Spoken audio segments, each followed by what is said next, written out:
Hello everyone, welcome back to my channel. If you are new here, I'm Jen. I'm a 2023 destination wedding bride. I got married on February 2nd, 2023 at Dreams Playa Mujeres in Cancun, Mexico. And having gone through this entire process, I thought that I would make a video, kind of like a destination wedding 101 video, to kind of walk you through the process and basically give you like my top 10 tips for planning a destination wedding. I know when I first got started, I went to YouTube because the thought of doing a destination wedding at first was absolutely terrifying for me. I am very much a type of person that likes to be hands-on.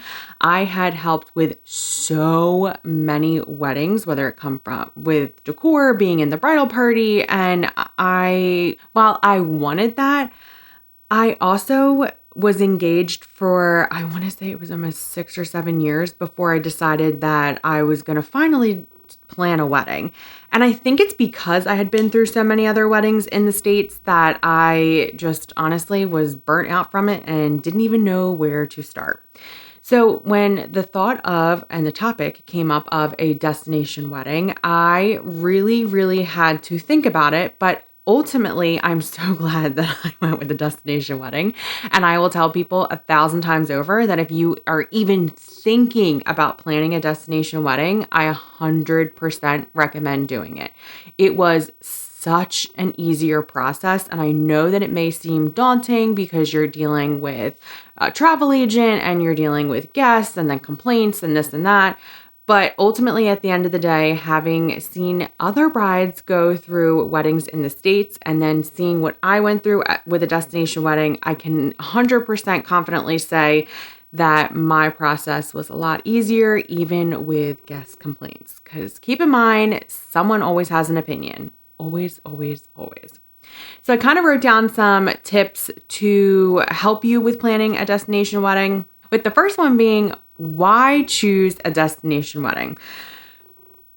And what it boils down to, there are many benefits.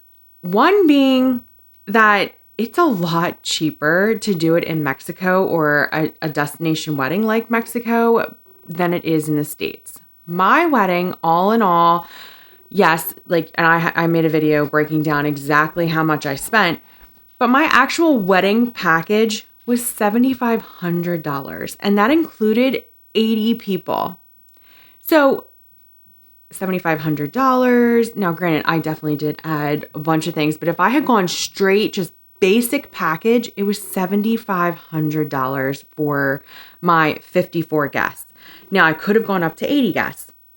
So for me, $7,500, and I know what people have spent in the States as close to, I'm pretty sure now you're paying almost $220 per plate. So weddings become super small because people just can't afford that, right? So I'm seeing weddings cost 30, I'm seeing 50, I'm seeing 60, and that's really on the low end. That's not even including everything. And what I liked about a destination wedding is that it's not just one day. It was an entire, basically 5 days that we had people there coming and going. You make your vacation out of it. So that is, to me, is probably one of the top reasons to have a destination wedding. Also, you don't have to worry about decor, honestly, because the resort is the decor. So if you are thinking, okay, well, there were certain things that I wanted to include in my wedding, you can definitely bring those things. So don't think that, and there's vendors that are in Mexico. So don't think that if you, for example, wanted a welcome sign, I actually hired a vendor for that and I rented, which was really nice because they dropped it off, I used it, and then they took it back. And there are definitely things that I brought decor-wise that I wanted included, or I didn't really want to pay for the actual, for the resort to provide it, because then there was tax on top of it. And, I was trying to keep it budget friendly. But definitely if you are thinking, I want to have a destination wedding, but there are some things that I'm just not willing to give up, I can tell you that you can make things work for sure, whether you bring it or the resort provides it, or if there's a vendor in, and I keep referring to Mexico just because that's where my wedding was. There are definitely vendors available if you are thinking about doing a destination wedding in Mexico. Another thing that I liked was there was a built-in honeymoon essentially. Now we chose to get there a little early just so to give us time before the wedding. And then we chose to stay almost a week after everyone else left. So we did a 12-day trip. And I will say by the end of 12 days, we did decide that it was time to go.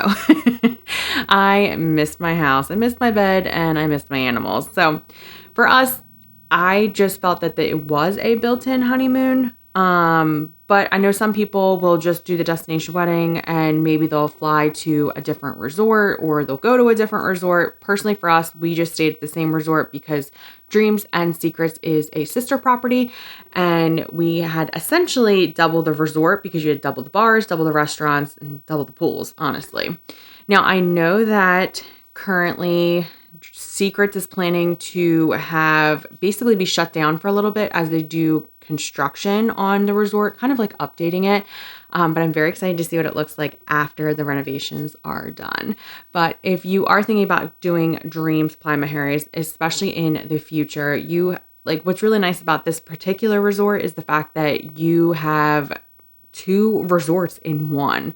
So if you are 18 years or older, you can go to both of the resorts. So like I just said, double the bars, double the restaurants, double the pools, double the shops, honestly. So it was really nice to take a walk basically for lunch one day, or we decided for dinner, we would go to the different restaurants. The Italian restaurant was absolutely phenomenal, and so was the sushi restaurant over at Secrets. So yeah, it was kind of nice because while we did stay at Dreams and because we were family friendly, we then for our honeymoon essentially would walk over to Secrets because it is an adults only resort.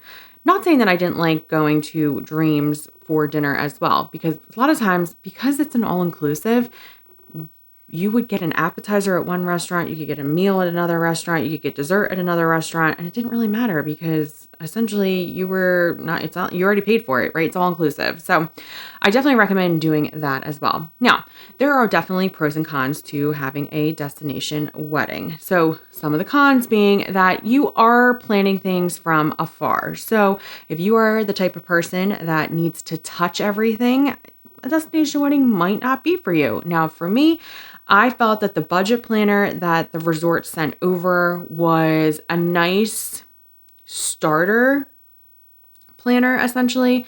But yes, the resort does not reach out. Essentially, your wedding coordinator does not reach out until 3 months before the wedding. Now, for me, it actually was kind of easier that way. I didn't even start working on the budget planner until 3 months before. And then she was able to schedule a call with me and answer a bunch of questions that I had.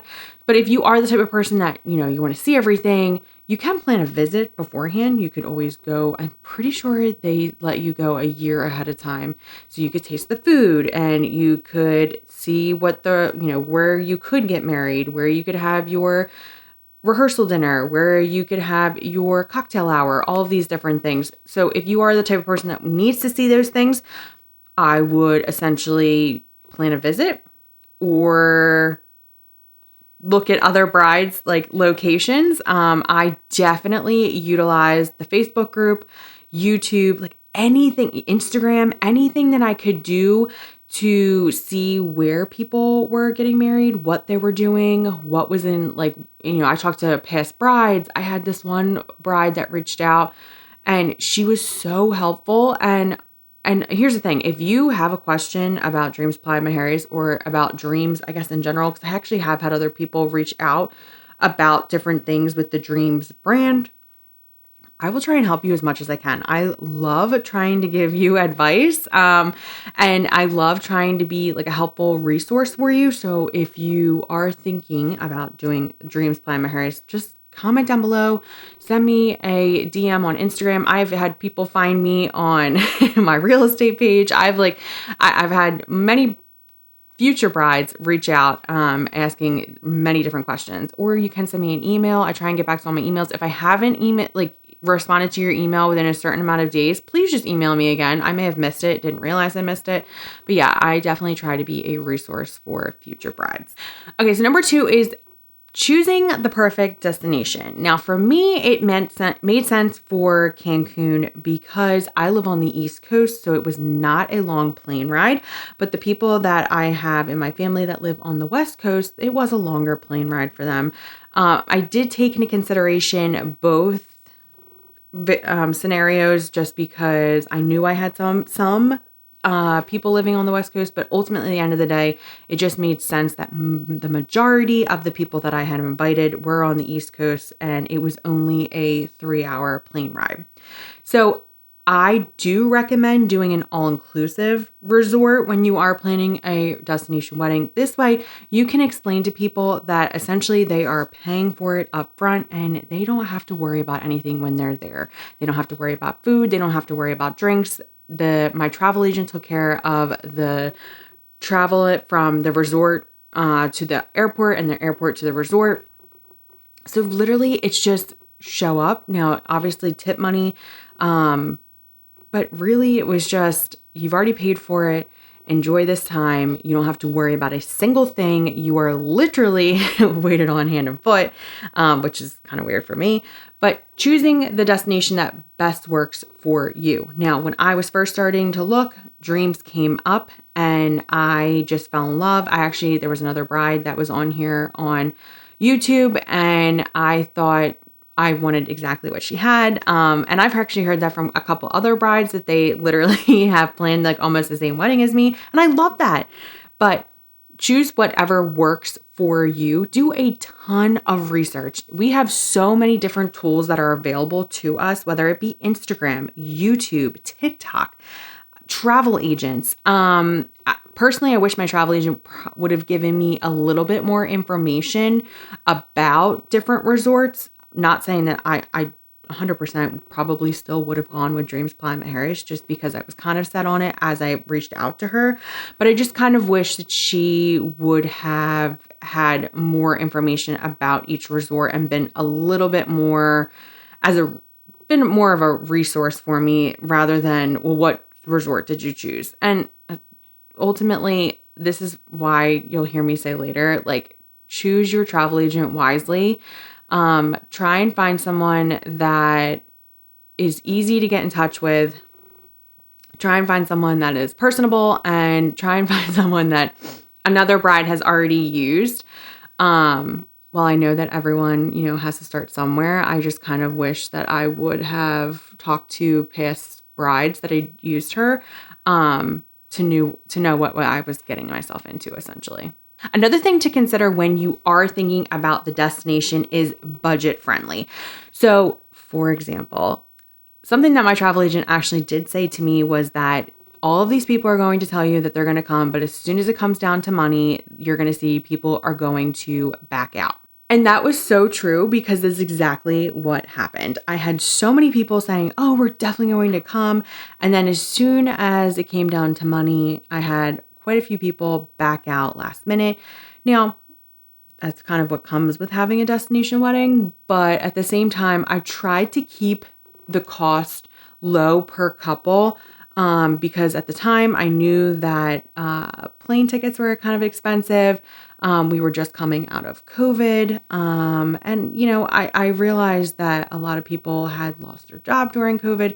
So I was just trying to keep it budget friendly. And I do recommend, especially with the economy that we are in right now, I do recommend trying to keep it budget friendly as possible.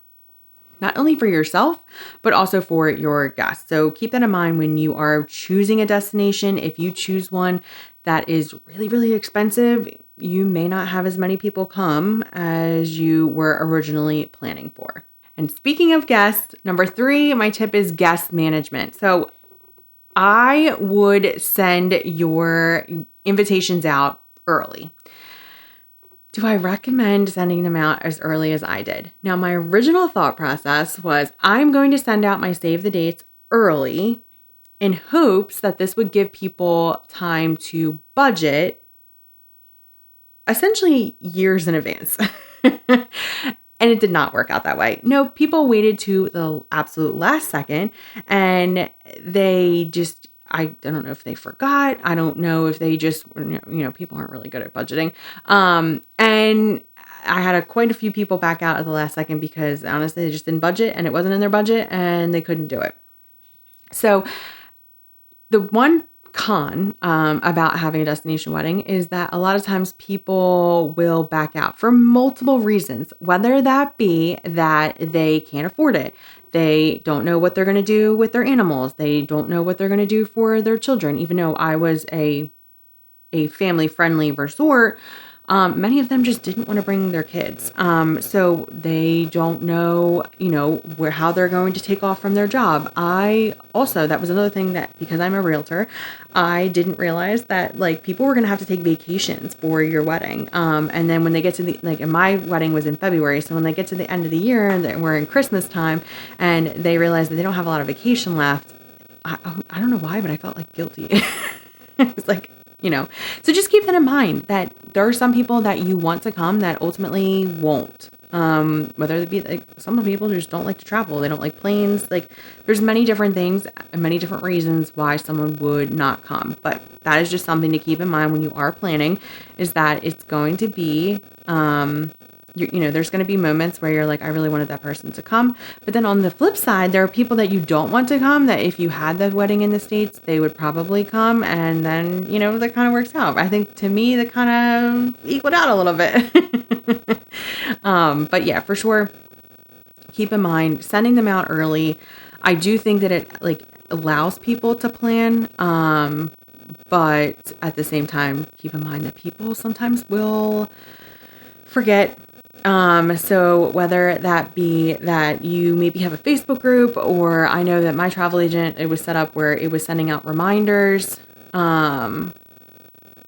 There's different things that you could do to try to keep your wedding on people's radar and making sure that they budget accordingly. So one thing that I did do, and I've seen other brides do this in different ways, I tried to plan a group activity. And what I mean by that was I did a bonfire on the beach the night before the wedding. So I was trying to bring everyone together. Now, I've seen people do boat rides together. I'm trying to think, they've done excursions together. I just decided that I thought it would be easier, and I thought more people would come if I did it at the resort as opposed to on a boat or an excursion. I also had a unofficial welcome party at the lobby bar.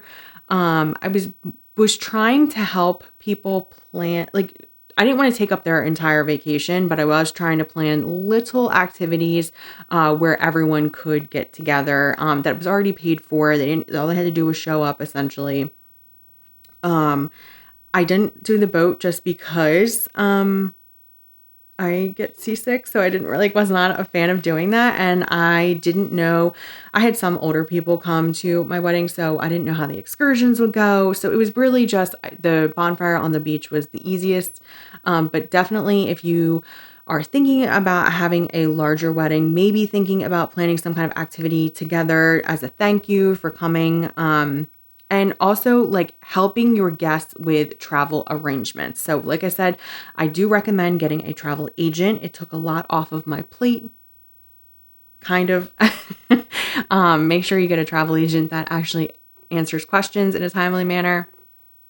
And that is nice about answering questions.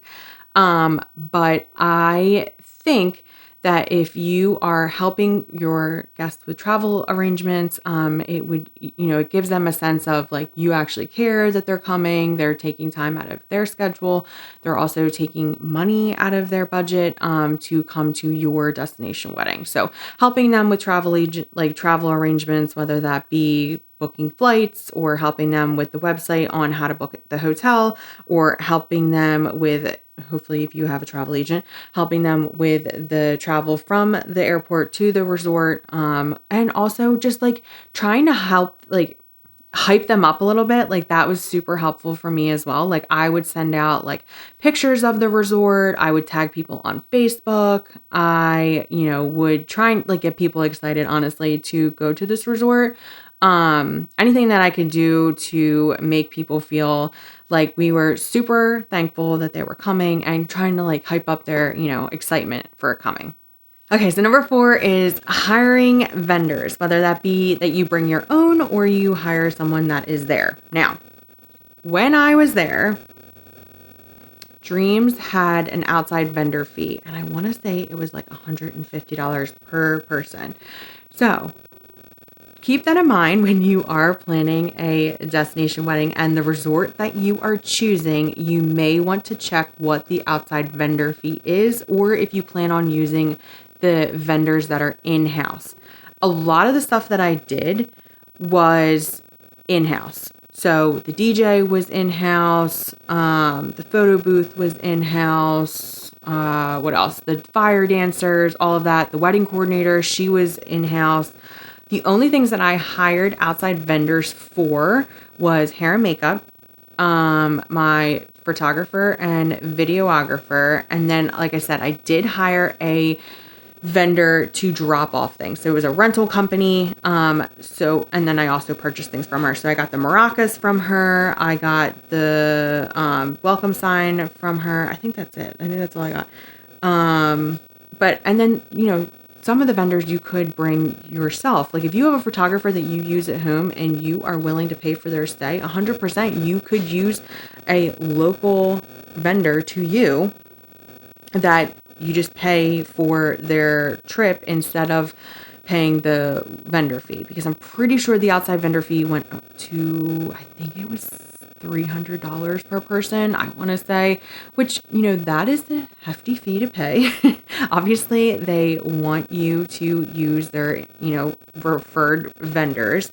I just was not a fan of the photographer and the videography. Like it just was not the look that I was going for. I was looking for very like bright and airy. And I didn't feel like the resort photographer was giving me the look that I wanted.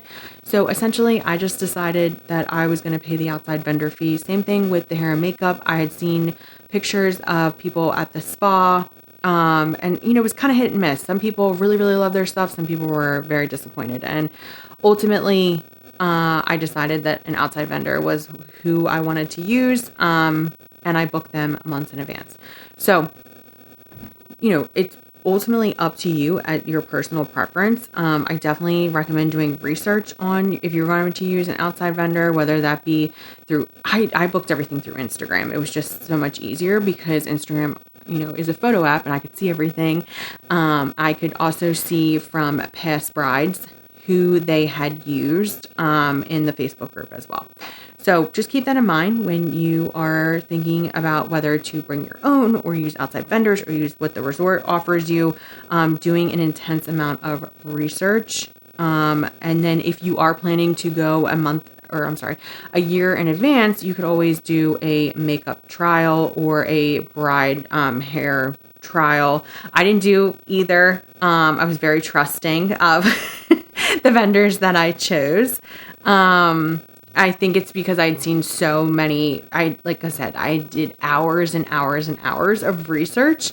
So I really felt confident in who I was using for both hair and makeup and photographer and videographer. And to this day, I will recommend both or all of them because they were absolutely amazing and totally made my day so much better.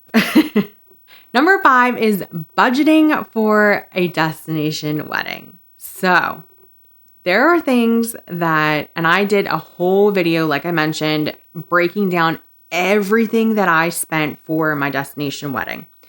And I don't want to say that there are hidden fees. It's just fees that I think people don't realize, and they seem to all come right at the end. So for example, you see the $7,500 for the package and you're thinking, oh, that's amazing. What you're not taking into consideration is also like the little things that like add up. For example, I really wanted the fairy lights. I really wanted the light up dance floor. I really wanted the upgraded sound system. I added the J and the M lights behind our head table. I added flowers to the gazebo. I added flowers to which I essentially just took them down and put them on my head table. I had the bridesmaid bouquets. And here's the thing. So there is the cost, then there is a service fee, plus there is the Mexico tax. So just things like you see one price, just know it's going to be a little bit more than that. I also like tips for all of the vendors, the bridal party gifts, the parent gifts, the like buying little things like to travel, like, you know, buying the knockoff Wally bag to travel with my dress. What else? There's so many different things. Wanting to do the champagne toast. Like, I don't want to say they're hidden fees because they're not. I think it's just fees that people don't think about when planning a destination wedding. And then we get to the end, like, and maybe it was just for me personally, but there was all these little things that I purchased like right before we went. So like charging banks, water shoes, like bags when we were going for excursions. And there's definitely things that like I didn't have to purchase, but I definitely, I'm glad I did. I bought an entire new wardrobe off of Shein before we went. Your jewelry, like there's so many different things that just added up.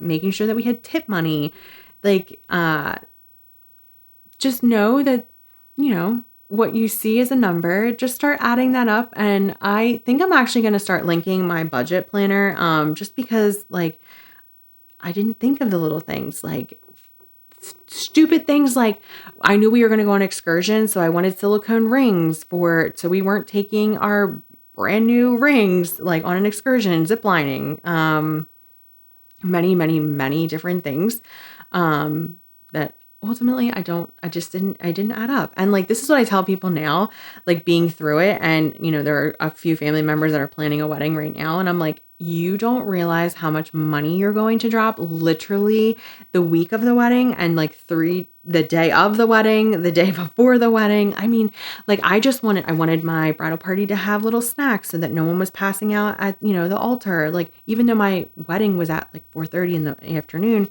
I wanted to make sure everyone ate. I wanted to make sure everyone was comfortable. Of course I couldn't eat, but there was, you know, little things that you just don't like think about that add up. Also, at that time when I first started planning, so I booked my wedding back in 2021. Yes, we booked our wedding in 2021 and then the wedding was in 2023. At that time, plane tickets were not that expensive. The reason that plane tickets were not that expensive was because we were going through COVID and not many people were flying. So the closer we got to the date, and I mean, airlines really only release their tickets, I think it's only like a year in advance. As we got closer to the date, the prices of the tickets started to skyrocket. And ultimately, that is one thing that I didn't take into consideration when I said that I wanted to create a budget for my guests. I didn't want them to be spending an insane amount of money. I didn't want them to be spending a insane amount of money trying to fly over to Mexico. But at the end of the day, ticket prices did start to skyrocket. The airlines needed to make up for the fact that no one was flying during COVID. So when I say hidden fees, it's also like travel accommodations, like just creating a budget, knowing that you may go over that and trying to get people to book their flights as early as possible because they're cheaper when you're a year out as opposed to 6 months out or 3 months out. So make sure that people book their flights as early as possible. All right, so number 6 is the legal requirements for your marriage. Now, there were 2 different options when it came to getting married at the resort. There was a symbolic ceremony or there was a legal ceremony. Now, we chose a symbolic ceremony because the legal requirements needed for a wedding in Mexico, I personally thought was a little insane. I believe it was an extra $300 fee to get married legally. We needed to be there essentially, I think it was 3 or 4 days before the wedding, because we needed to get almost like citizenship, like temporary citizenship, to be married in Mexico. They needed a blood sample. They needed a copy of your like medical records. There were so many other things that they needed. And ultimately, at the end of the day, we decided we did not want to do that. So be prepared that you're most likely going to have a courthouse wedding. I've seen people do it a year in advance. I've seen people do it right before. We chose to do it after, just because we wanted that initial feeling of walking down the aisle, that moment to be at our actual wedding. And our officiant essentially married us in his kitchen. like, I think like 2 or 3 weeks after we got back from Mexico. And ultimately, at the end of the day, no one knows what your marriage certificate says. You choose what day you celebrate as your anniversary. And we chose to celebrate our Cancun wedding as our anniversary. But essentially, we didn't get married legally for, I think it was like a month. It was almost like a month afterwards. It doesn't really matter at the end of the day, personally, for us. But just know that a courthouse wedding is normally a little bit easier. But if you are thinking about getting married in actual Mexico, look up the legal requirements, what the fees are, what you need to do, what you need to bring. Like I said, at the end of the day, I thought that the courthouse wedding was a lot easier. Okay, so number 7, my tip is creating a wedding timeline.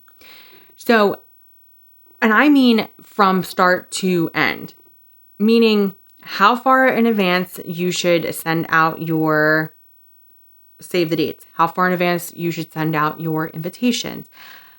Also, like planning different things. Like for me personally, it was planning different things in the week leading up to the wedding. So like I said, 2 days before the wedding, I had an unofficial welcome party at the lobby bar.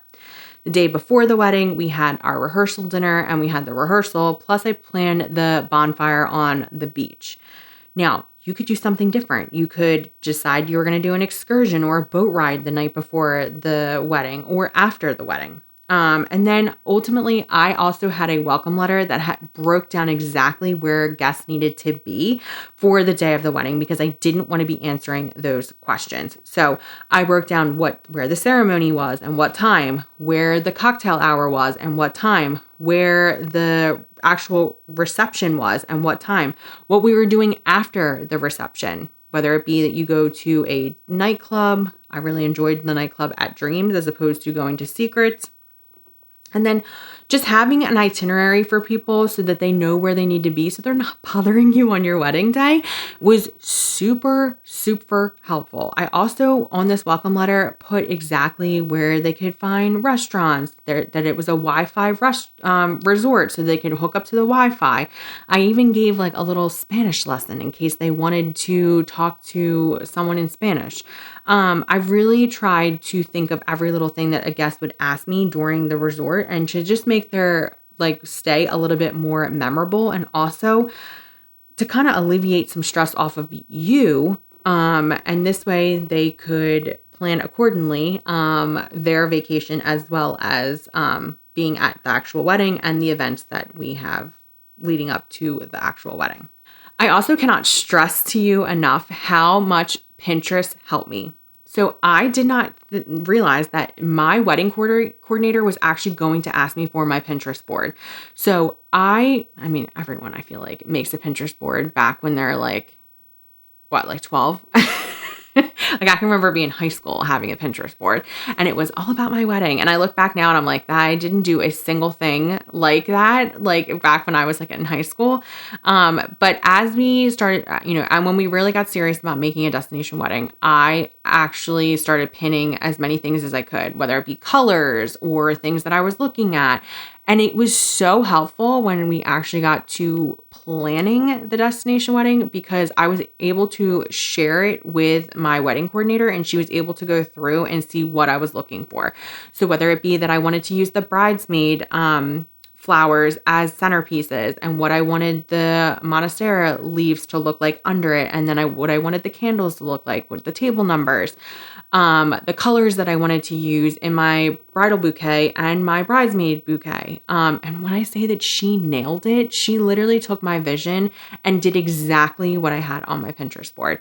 If there is something that you saw that maybe you want to take something from this photo and something from this photo, I mean, we have so many different tools now. You could take Canva and then pull that out. You have Photoshop, you can pull that out and put it on a Pinterest board. You can send her an email, or you can put it right onto your budget planner. I mean, there's so many different tools now, like I feel like that we can use. And that's ultimately what I did. I ended up using Canva and pulling things from different pictures and being like, I kind of want to put this together. This is actually what I'm looking for. And like I said, she nailed it. She did she made my vision come true. So highly, highly recommend taking a Pinterest board and trying to put as many different things on there as possible. Taking photos from because I know in the Facebook group, a lot of brides will post their recommendations and their reviews as well as their actual wedding photos. So if you see something, feel free, if you see something on one of my photos that I've posted, and you're wanting that, just send me a message. If you can't stop the video or whatever, or I didn't post the actual picture, send me a message and I'll just send you the picture that you can show your wedding coordinator, because ultimately you know that it can be done because they did it for me, and it would be so much easier just to say, hey, this is what I want. So highly recommend having a Pinterest board. Number 8 is accommodations for you and your guests. Now, I know I mentioned this a little bit, but having welcome bags really made my guests feel, honestly, welcomed. I've already talked about I had a welcome letter in the welcome bag. I also had these stainless steel tumblers with stainless steel straws. If you do not know, at least for the resort that I chose, it is a strawless resort. So I tried to have a straw for everyone that was stainless steel, so it wasn't biodegradable where they weren't falling apart. I did not think that these stainless steel tumblers would be such an experience for people. That was probably one of their favorite gifts, and it literally took me 5 seconds. I ordered them off of Amazon. I put everyone's name on their tumbler with my Cricut, and I think just now, what are we 2 years later, people's tumblers are breaking, whether it be that they've used them so many times and they've dropped them and they crack. And I have ones left over that I can just make them another one, which I ultimately I'm going to do. But little things like sunscreen or chapstick, I put Advil in there. I put a liquid IV, something that it was a key ring where they could, hold their key card and tip money so they didn't have to walk around with things and it went right on their wrists. What else did I put in there? Little snacks. There was little things that little mints. I really wanted my guests to feel welcomed and know that we were so appreciative that they were taking time out of their schedule and taking time and taking their own money to come to our wedding. So little things like that go a long way. I really, truly feel that way. So if you could, set up little accommodations for your guests like that.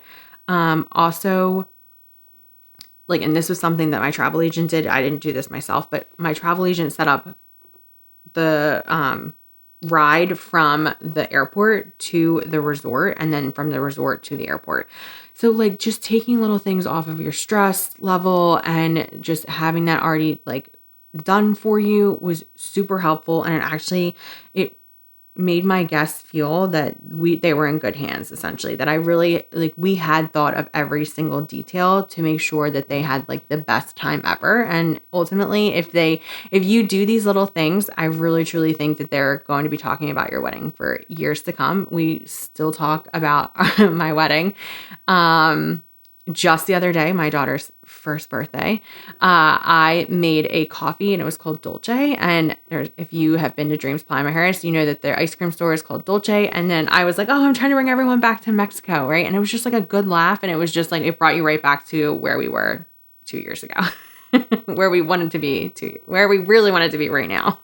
Also, I know that a lot of times, like with using a travel agent, they are able to get you a group booking discount.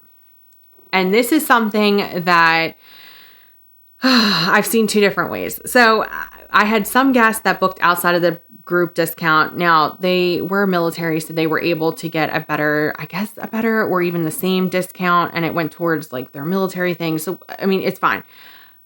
You want to try and get people to book within your group discount, just because it is a discount. Trust me when I say it is a discount, because now we're looking to go back to the resort, and I'm like trying to figure out, like, could I contact a future bride and see if I can get into their book discount, because it is a lot cheaper to do that than book it right on the website, book it through TripAdvisor or Travelocity or Expedia. Also, if you book it through those third-party websites, just know that if anything were to happen, for example, like your flight was to get canceled or your low man on the totem pole, people that booked through that group resort, one has the travel agent, so they can help you with anything that has happened. And also, if for some reason the resort overbooks, because you don't have that travel agent and you book through Travelocity or Expedia, you actually get bumped like that. You're actually low man on the totem pole. So I do recommend booking through a travel agent who gets you that group discount. And I promise you it is a discount. Number 9 is traveling with your dress and your wedding attire. Now, I have already made a video on traveling with my wedding dress, and I highly, highly recommend buying this knockoff Wally bag, because ultimately it saved me. I had my wedding dress, my husband's wedding attire. We had both of our rehearsal dinner outfits in there. We had our welcome dinner outfits in there. So what do we have? Like 6 outfits. We had 2 pairs of shoes each, our wedding shoes, our different other shoes. What else did I put in there? I think I had another dress in there. Like it folded up. So it was a trifold. And I very much was not going to check my wedding dress. It was not going to leave my hands. And I was able to fit it actually in the overhead compartment. And yes, I did fold my wedding dress, but I did not have like a silk wedding dress. I had a lace short wedding dress, and they pressed my veil and stuff like that. Oh, that's another thing I had in there in my veil. So I was not worried about it getting wrinkled or anything else like that. But I was definitely not going to check my wedding dress in hopes that it would get lost or something. Like you were going to pry it from my dead cold hands. Like I was never going to let that dress go. So I actually made a list of, and I sent it out to my guest list of, it was just like a packet. I think it was like a Mexico, packing list, and it was things that hopefully people wouldn't like forget, like sunscreen, and even though I already had them for people. So sandals, like shorts, your wedding attire. It was just honestly, it was like a picture, and I was just trying to help people with packing and making sure that they didn't forget anything. Medicine is a big thing, just because if you have to buy medicine at the gift shop, it is going to cost you a fortune. I'm pretty sure a bottle of Vaseline cost my husband, I think it was over $15. It was crazy. Yeah. So thinking of like little things like that, remember like chafing, like when you're sweating. I also thought to myself like, oh, I'm going to be fine. Like, and when I stepped off the plane in Mexico and I felt the humidity hit me in the face, I was like, oh, wow, I'm going to sweat. No. Like, especially in February on the East Coast, it was cold. So you're not thinking about anything like that. But when I stepped off that plane and felt that humidity, I was like, I am so glad that I bought like backup deodorant. So just like little things like that. I think I'm going to link below my Mexico travel. Like I think it was like a packing list. Like I said, I'll link it down below so that you can share it also with your guests. Okay. So number 10 is dealing with unforeseen issues. For example, I was dead set on wanting to get married in Mexico in October, and my travel agent really talked me out of it. She goes, it is hurricane season. I believe it's from June until November. And I said, oh, we're at the end of October. We're towards the end of the hurricane season. We're going to be fine. I'm so glad that she talked me out of that, because that October, there was a hurricane that went through, and it actually went through in the beginning of October, and there was another one that went through at the end of October. So do not play with the weather. Like I said, I'm so glad that I listened to her, and I did it in February, which is really like a downtime for everyone anyway. Like, I mean, it's in the dead of winter, especially for the East Coast. So yeah, you're looking to go somewhere warm, but just keep in mind that things will happen. I actually had a friend that got married the day after me at the same resort, and we met through the Facebook group, and it rained on his wedding day, and I felt terrible for him, right?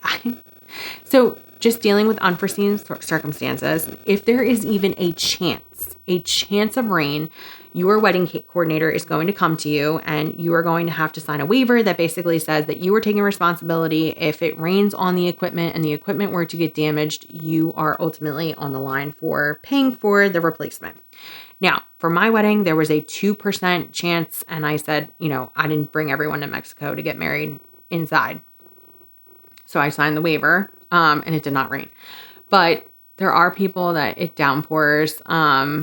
So just being able to, be flexible. I know that it wasn't your ideal situation, but they really can turn the ballroom into, like, they can use all the same decorations. You're just ultimately not outside. So just dealing with that, dealing with different travel arrangements. Like, we obviously took a chance that flights could have been delayed due to snow, especially in January. That winter, we actually didn't get any snow, which that was crazy, knock on wood. But just know that you may have to deal with certain things that are like unforeseen. Like someone's flight gets canceled, or someone decides to back out last minute. You just have to be prepared for it and be flexible and adaptable and calm, because no one wants to be stressed out on their wedding day. And I hear this a lot. There are things that will happen that you are probably the only person that knows that the thing didn't go wrong or didn't go right. I'm sorry. So I'll be honest, I didn't have anything go wrong, but I've seen other brides say that, like, they didn't start on time, or they didn't think something was going to look the way it did, or they didn't like the flowers, they didn't like this. Keep in mind, once again, you are the only person that knows that it's not right. So if you can, and this is what helped me get through, if I can look 5 years from now and know that I'm the only person that knew that didn't go right, or that wasn't the right color, or this wasn't that, guests are not going to be like, oh, her centerpieces were actually hideous, or her centerpieces were non-existent. No, they're going to look at their time and their experience, and they're going to look back and be like, that was the best wedding I've ever seen and I've ever been to. So I know, don't become Bridezilla. I know that it is your special day, and I know that there's a way that you envisioned your day, but just try to be adaptable, try not to stress, and just know that 5 years from now, you're never going to know what your centerpieces look like. That's my little tidbit of advice. Okay, so I know I said 10 tips, but I do have one last tip. It's like, I guess I'll call it a bonus tip. Managing your thank yous after the wedding. What I did was, like I said, I really, really, really wanted people to know that we were so appreciative and so thankful that they'd come to Mexico to celebrate our wedding. So what we did was, I actually made candles. I've seen different things, and I tried to make them smell like the lobby at Dreams. So I did a good amount of research trying to figure it out. Do I think it came out on spot on? No, but at the same time, I called it Dreams, and I sent it out to all of our guests, and it was just and I also did a thank you card with we did a whole group photo. So I did a thank you card, and I wrote on the back, thank you so much for coming. We really, really appreciate it. We tried to bring you a piece of Cancun home with this candle. We really hope that you enjoyed yourself as much as we did, right? And it was just like a small thank you, just so they felt like it was just, like we really wanted them to know that we were so appreciative.